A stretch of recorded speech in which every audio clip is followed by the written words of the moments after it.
नमस्कार, सुलगता सवाल देख रहे हैं आप। मैं हूं आपके साथ सबा शाहिद शेख।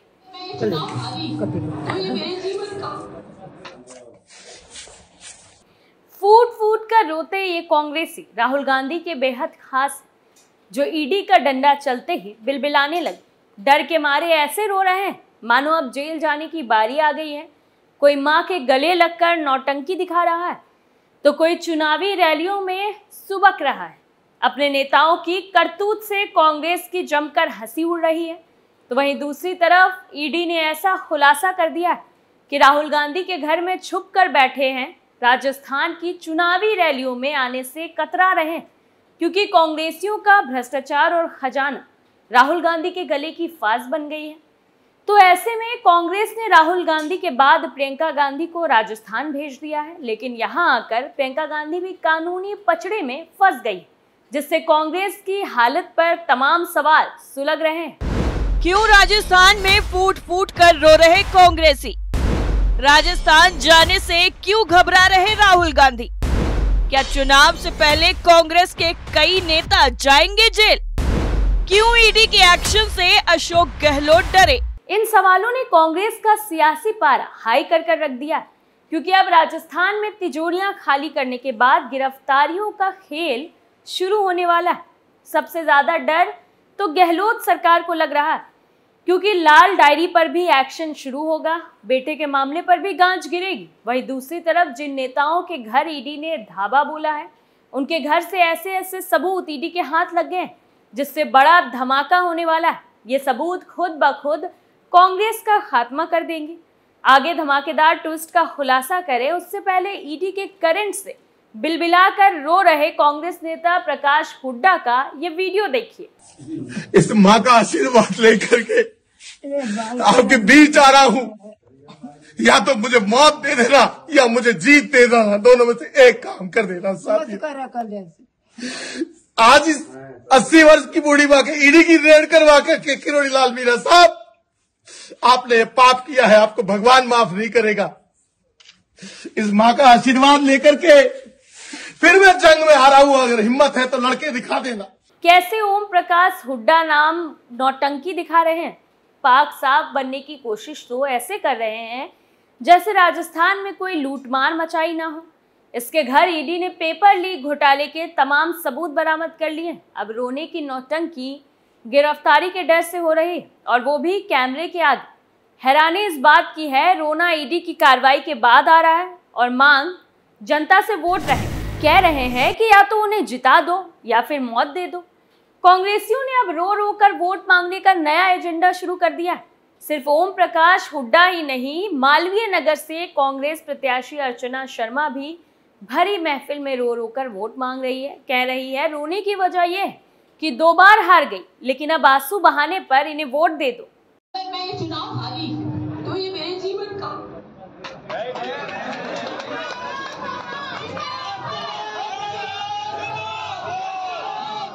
दरअसल चुनाव प्रचार के दौरान जयपुर की मालवीय नगर विधानसभा सीट से कांग्रेस प्रत्याशी डॉक्टर अर्चना शर्मा भावुक हो गई और तेज तेज रोने लगी, जिससे वो अपनी चुनावी रैली में भाषण तक नहीं दे पाई।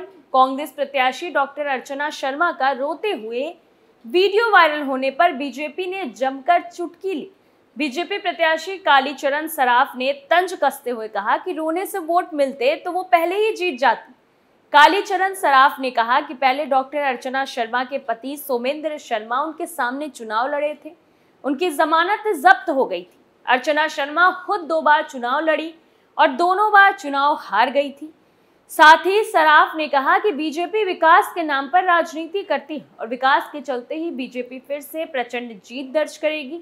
वहीं मालवीय नगर सीट पर तो वैसे ही कांग्रेस में विवाद चल रहा है। कांग्रेस के दूसरे नेता इस सीट पर टिकट की दावेदारी कर रहे थे। दिल्ली आला कमान के पास एक धरना दे दिया था, लेकिन आखिर में पार्टी ने अर्चना शर्मा को ही टिकट दिया, जबकि अर्चना शर्मा 2 बार से कांग्रेस के टिकट पर हारती आ रही है। वहीं हाल ही में अर्चना शर्मा ने अपने ही पार्टी के नेता राजीव अरोड़ा पर आरोप लगाए थे। बिना नाम लिए कहा था कि कुछ नेता दूसरे पार्टी से 40 करोड़ की डील कर रहे हैं। अर्चना के इन आरोपों से कांग्रेस में बवाल खड़ा हो गया है, जिससे पार्टी ने राजीव अरोड़ा को टिकट ही नहीं दिया। जिसके बाद से मालवीय नगर सीट से कांग्रेस बुरी तरह से फंस गई। तो एक तरफ अपने ही नेताओं का विवाद है, तो दूसरी तरफ घोटालेबाजी में फंस रहे नेताओं पर हंटर है, जिसने कांग्रेस को बुरी तरह से फंसा दिया। पेपर लीक घोटाला तो गहलोत पर भी भारी पड़ने वाला है। दरअसल बीते दिनों बीजेपी ने आरोप लगाया था कि कांग्रेस के कुछ नेता पेपर लीक घोटाले में शामिल। साथ ही गणेश प्लाजा के लॉकरों में घोटाले का पैसा छुपा कर रखा गया। बीजेपी के आरोपों के बाद जांच एजेंसियां अलर्ट हुई। गणेश प्लाजा के लॉकरों को खंगाला तो करोड़ों का खजाना जब्त हो। चौंकाने वाला खुलासा तो ये हुआ है कि इन लॉकरों को जिनके नाम पर खोला गया है उनका कोई वजूद ही नहीं, यानी कि पैसों को छुपाने के लिए फर्जी नाम से लॉकर खुलवाए गए। खैर, इसके बाद से ही ईडी ने कांग्रेस नेताओं के ठिकानों पर छापेमारी शुरू कर दी और ये छापेमारी पेपर लीक मामले में ही हुई है। गहलोत को नेता मंत्रियों ने पेपर लीक घोटाले के जरिए ठीक वैसे ही लोगों को चूना लगाया जैसे बंगाल में शिक्षक भर्ती घोटाले से मंत्री ने नोटों का पहाड़ बना लिया। वहीं अब राजस्थान के पेपर लीक घोटाले में ईडी का आरोप है कि आरोपियों ने एक दूसरे की मिलीभगत से आरपीएससी के प्रश्न पत्र को लीक किया। परीक्षा में बैठे उम्मीदवारों को रिश्वत लेकर प्रश्न पत्र उपलब्ध कराया, जिसके बदले में हर एक उम्मीदवार से 8 से 10 लाख रुपए लिए थे और नेताओं तक इन पैसों का बंदर बाट हो।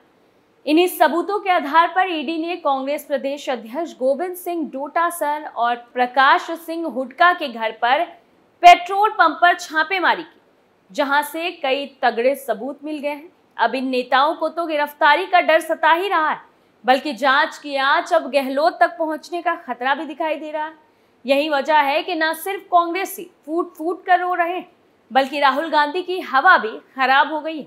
डर की वजह से राहुल गांधी राजस्थान में चुनाव प्रचार के लिए भी नहीं पहुंच रहे हैं, क्योंकि डर है कि कहीं घोटालेबाजी का मुद्दा लेकर जनता उन्हें ही खदेड़ ना दे। इसलिए अब प्रियंका गांधी को राजस्थान चुनाव में प्रचार के लिए आगे कर दिया है। लेकिन यहां आते ही प्रियंका गांधी झूठ बोलकर कानूनी पचड़ों में फंस गई है। चुनाव आयोग प्रियंका गांधी को सबक सिखाने के मूड में आ गया है। दरअसल बीजेपी ने निर्वाचन आयोग से प्रियंका गांधी वाड्रा के खिलाफ कार्रवाई करने की मांग की। बीजेपी ने प्रियंका पर राजस्थान में चुनाव प्रचार के दौरान झूठे दावे करने के लिए प्रधानमंत्री मोदी की निजी धार्मिक आस्था को ठेस पहुंचाने का आरोप लगाया है। कांग्रेस को झूठ बोलने का पैंतरा उससे ले डूबा, जिसके बाद केंद्रीय मंत्री हरदीप सिंह पुरी और अर्जुन राम मेघवाल, पार्टी नेता अनिल बलूनी और ओम पाठक सहित बीजेपी के एक प्रतिनिधि मंडल ने कांग्रेस महासचिव के खिलाफ उचित कानूनी कार्रवाई करने के लिए निर्वाचन आयोग को एक शिकायत सौंपी। बीजेपी ने अपनी शिकायत में कहा है कि प्रियंका ने 20 अक्टूबर को दौसा में एक जनसभा में कहा था कि उन्होंने टीवी पर देखा कि जब प्रधानमंत्री मोदी का एक मंदिर में दिया गया दान का एक लिफाफा खोला गया तो उसमें केवल 21 रुपये थे। बीजेपी जनता को लिफाफे दिखाती है, लेकिन चुनाव के बाद उनमें कुछ भी नहीं मिलता। प्रियंका के इसी झूठ के खिलाफ बीजेपी ने हल्ला बोल दिया है। बीजेपी ने अपनी शिकायत में उनकी टिप्पणी का एक वीडियो भी शामिल किया है। मेघवाल और हरदीप पुरी ने तंज कसते हुए कहा कि प्रियंका वाड्रा ने मौजूदा कानूनों के मुताबिक अपराध किया। क्या प्रियंका गांधी कानून से ऊपर है? क्या वो किसी कानून में भरोसा करती है? वो झूठ फैलाने के लिए धार्मिक भावनाओं का इस्तेमाल कर रही है। वो ऐसा नहीं कर सकती। इसके लिए बीजेपी ने चुनाव आयोग से जल्द प्रियंका गांधी के खिलाफ कार्रवाई की मांग की है, जिससे राजस्थान में प्रियंका गांधी बुरी तरह से फंस सकती, क्योंकि इससे पहले भी उनके झूठ के खिलाफ मामला चुनाव आयोग पहुंच चुका है। वहीं मेघवाल ने कहा कि मोदी के दान से संबंधित दावा झूठा निकला है, जिसे मीडिया ने भी इसे प्रमुखता दी। बावजूद उसके भी कांग्रेस इस तरह के झूठ फैलाकर बीजेपी के खिलाफ माहौल बनाने की कोशिश कर रही है, जिससे कांग्रेस अब एक बड़ा झटका लग सकता है। प्रियंका गांधी भी पीएम मोदी को निशाना बनाने के लिए राहुल गांधी के पैतरे पर चल रही है। राहुल गांधी को पहले ही मात खा चुके हैं, लेकिन अब प्रियंका पर चुनाव आयोग जो एक्शन लेगा उससे पार्टी में तो बवाल मचना तय। यानी कि कुल मिलाकर कांग्रेस की धज्जियां उड़ती दिखाई दे रही है। फिर चाहे नेता रोकर जनता को नौटंकी दिखाए या फिर मां के गले लगकर फूट फूट कर बचाने की गुहार लगाए, चारों तरफ से कांग्रेस घिर चुकी है। जैसे केजरीवाल दिल्ली में घोटालों की वजह से झटके खा रहे हैं, ठीक वैसे ही गहलोत राज में राजस्थान में लूट मार मचाई गई। किसी ने पेपर लीक कर अपनी तिजोरी भरी है, तो किसी ने केंद्र की योजनाओं की बलि चढ़ाकर नोटों से अपना झोला भर लिया। लेकिन अब ईडी सबसे एक एक रुपये का हिसाब लेने वाली है। फिलहाल के लिए सुलगता सवाल में इतना ही। बाकी तमाम बड़ी खबरों के लिए देखते रहिए कैपिटल टीवी। नमस्कार।